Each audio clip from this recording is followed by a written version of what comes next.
Value addition course से संबंधित एक दिवसीय कार्यशाला का आयोजन दिल्ली के राजधानी कॉलेज में किया गया, जिसमें कई विशिष्ट अतिथियों ने कार्यक्रम में शिरकत की। साथ ही 24 विषयों में से एक पारिस्थितिक और साहित्य विषय पर कार्यक्रम में चर्चा की गई। देखिए हमारी खास खबर में। So the nature has the power to, extract your negativity and impart its positivity to you. I might not be able to put it in the right words, but actually this is what I have felt. I would surely want you to first practice this and then ask your students to do it and see that whether this makes a difference or not. So practically we can do this also, that we can take our students outside and we can tell them that, okay, what is your problem? What is the issue that you're facing? You keep on thinking about it and we will go out and we'll sit outside in the park for 10 minutes. And after 10 minutes now you ask them that, are you still thinking about it? Or is there something, how are you feeling now? Do you feel sad, pessimistic, or is it gone? So that they can understand the difference, and that is how they will connect with nature. They will develop a sensitivity towards it rather than just teaching them theory about ecology and eco-criticism and all those things which at this level probably the students might not be able to connect to that extent. So we might try this practically as well. I think we again have been accustomed to the certain idea of having newspapers, earlier when the internet for a comic strip, and then it would be completed in the next session and next week, probably Sunday or something like that, building up anticipation and certain contribution of our own along lines, and this idea that sometimes we didn't need words for these comic strips to complete or convey any idea to us. Till now we have those Amul advertisements, certain actions, and then we interpret according to however we want to interpret. But again, if somebody telling us directly something through those images that you need to think particularly in that way, no. That's a conscious process that takes place when we see animation, when we don't see words precisely. That's the tussle that go on in our graphic novel. I've recently taught one, but that's not a recent text. That was, I think, 1973, Frank Miller's Batman. I taught that text recently in a classroom where we have all kinds of movies on Batman. Recently we have Zach's performance and all of that. So what I'm telling that still the relevance of that comic, 1973 or so on. Yeah. One lecture basically a week, it is not even enough to actually complete the syllabi, I agree. Because they will have a theory exam also regarding that. Right. So it's very, the suggestions are very good and they look wonderful, sitting here, and we think we have all the time in the world. When it comes to practicality and the kind of holidays we have and how many times we can really engage with the students, then this becomes quite an impossible task to do. My problem with this is one. Secondly is, the problem is not with how I engage, because what I did this course last year, and I gave them a number of projects, many of which you have already listed, which included, taking them to a botanical garden, included, asking them to grow plants and bring pictures of it, all these things, so that you actually see how difficult it is to actually make a plant grow and how easy it is to pull it out. All those things we did in the class, fine. But my concern is regarding the practical exam for which I'm going to mark them in the examination. What do I do in those 2 hours? Considering I have 45 to 50 students with me. What do I do? I can't, could you suggest something where I can do, and then take a Viva course from that, or any external examiner. I would like you to comment and all of us collectively can think on that. That is my problem. Sir मेरा नाम अमित कुमार, मैं Vivekananda college से हूँ, जो कि विवेक विहार में है, east Delhi में। अच्छा, यहाँ जो कोर्स चल रहा है वैल्यू एडिशन कोर्स, आपको मालूम है इसके बारे में? वर्कशॉप किया? जी ये वैल्यू एडिशन कोर्स? जी, ये अभी जो न्यू एजुकेशन पॉलिसी 2020 के अकॉर्डिंग VAC एक कोर्स कंपोनेंट आया है जो कि कंपलसरी है फर्स्ट ईयर स्टूडेंट्स के लिए, where VAC means value addition. Degree course किस तरह का कोर्स है, कैसा कोर्स है? ये अब जैसे NEP जो स्ट्रक्चर आया था उसमें 22 क्रेडिट्स लेने होते हैं, उसमें 2 क्रेडिट का कोर्स जो होता है वो VSc होता है और कंपलसरी होता है सभी स्टूडेंट्स के लिए। और इसमें क्या होता है कि बेसिकली हम बच्चों को ये एक वैल्यू दे रहे हैं जो कि इंडियन कल्चर, इंडियन हेरिटेज से रिलेटेड है। जैसे कि इकोलॉजी एंड लिटरेचर पे ये अभी वर्कशॉप हुआ आज, उसका मेन मुद्दा ये था कि किस तरीके से हमने इंडियन टेक्स्ट, महाभारत से, रामायण से, पुराणों से और जितना भी हमारा लिटरेरी नॉलेज सिस्टम है उससे हम कैसे चीज़ों को उठा के बच्चों को बताएं ताकि उनके अंदर अवेयरनेस जो कि कहीं ना कहीं धूमिल हो गई है मॉडर्निटी इंडस्ट्रियलाइजेशन इसके दौर में, बच्चे उसे जाने और अपने सराउंडिंग्स के बारे में काफ़ी जागरूक हों।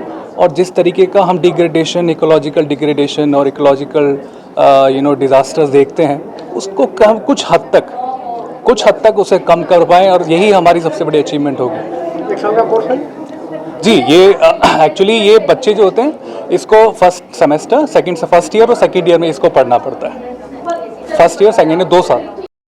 Good afternoon, I'm Ashwarya Samkaria and I studied literature at Hansraj College and I was very happy to know कि ये WAC course हमारे syllabus का एक part है because it's a very relevant paper and to understand ecology and environment from a literary perspective, a cultural aspect.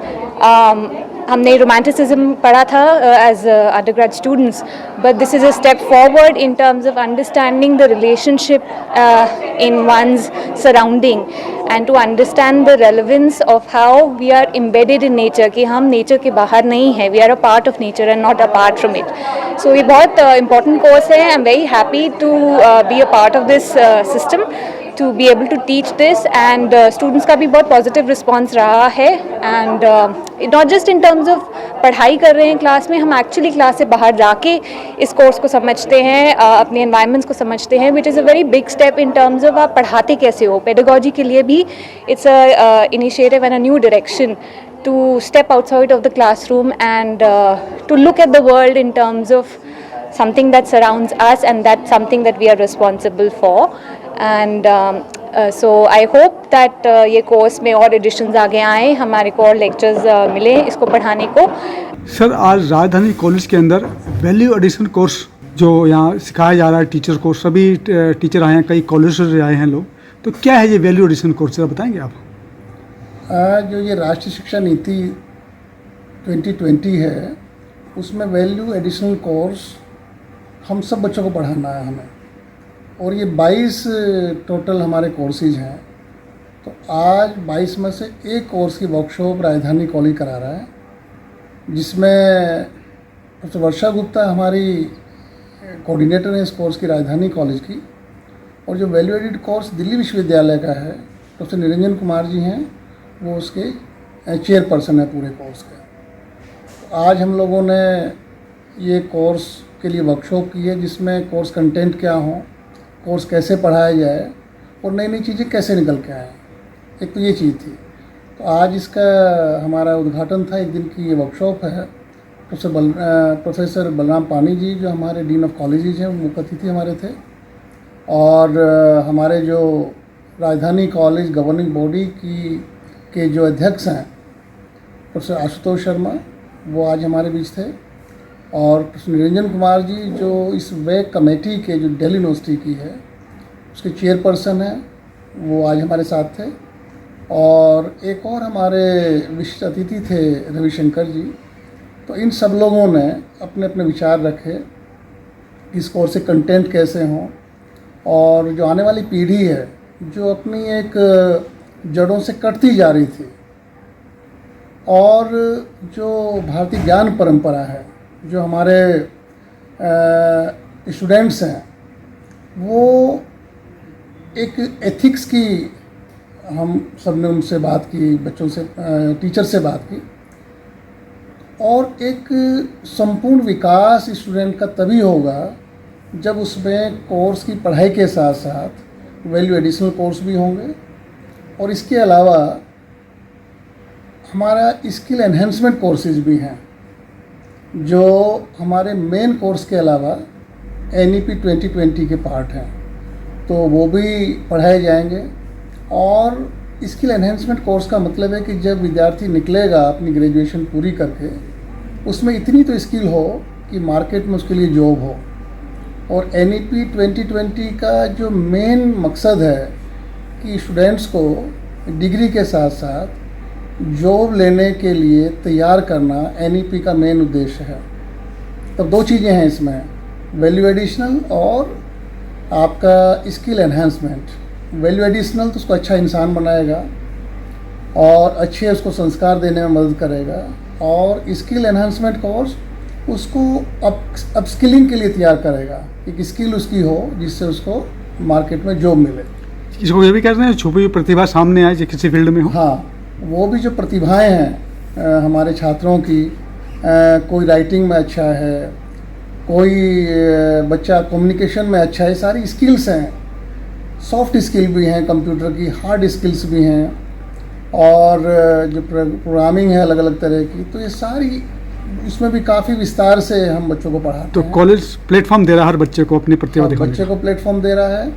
और अभी मैं आपको बताऊं कि अभी कुछ दिन पहले राजधानी कॉलेज ने 1 हफ्ते का प्रोग्राम किया था, जो पाइथन लैंग्वेज है कंप्यूटर की, उसमें करीब 15-16 जो दिल्ली विश्वविद्यालय के और उससे बाहर के भी कॉलेजेस ने बच्चों ने पार्टिसिपेट किया था, और बड़ा सक्सेसफुल हमारा प्रोग्राम रहा। तो आज जो बच्चे कहते हैं कि हमारे पास मार्केट में जॉब नहीं है, वो इसलिए नहीं है कि उनकी स्किल नहीं है उनके पास। तो इसको देखते हुए राजधानी कॉलेज समय समय पे इस तरह के प्रोग्राम करा रहा है, और खाली स्किल से ही जो है समाज नहीं चलता, उसके लिए उसको अच्छा इंसान कैसे बने, वो अपने बाकी साथियों के साथ कैसे व्यवहार करे, कैसे मदद करे, समाज में वो कैसे योगदान हो, देश में कैसे योगदान हो, उसके लिए वैल्यू एडिशनल कोर्स बहुत ज़रूरी है।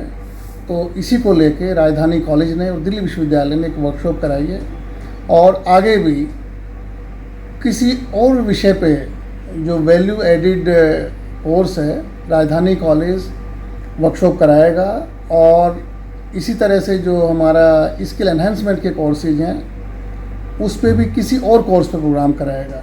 आज का कोर्स क्या क्या था? आज का टॉपिक क्या था?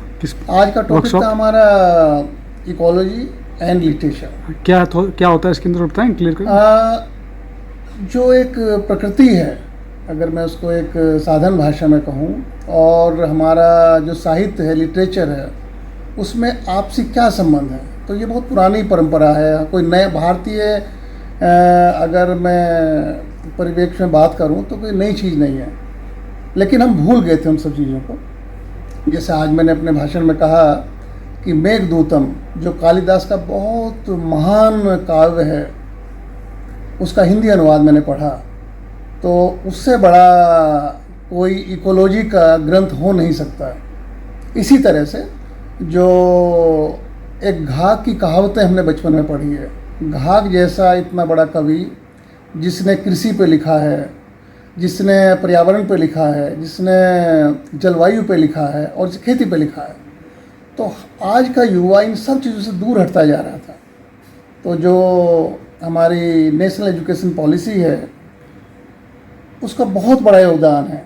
जिन चीज़ों से हमारा युवा दूर हटता जा रहा था, हम उन चीज़ों को, इस युवा पीढ़ी को एक नए सिरे से उनको उस चीज़ को पढ़ा रहे हैं कि वो एक तरह से भारतीय ज्ञान परंपरा भी वो है, वो परंपरा भी आए, वो अच्छा इंसान भी बने। एक अच्छा इंसान ही अच्छे समाज की सोच रख सकता है, अच्छे देश की सोच रख सकता है। केवल पढ़ाई लिखाई से हम अच्छे समाज, अच्छे देश की परिकल्पना नहीं कर सकते हैं।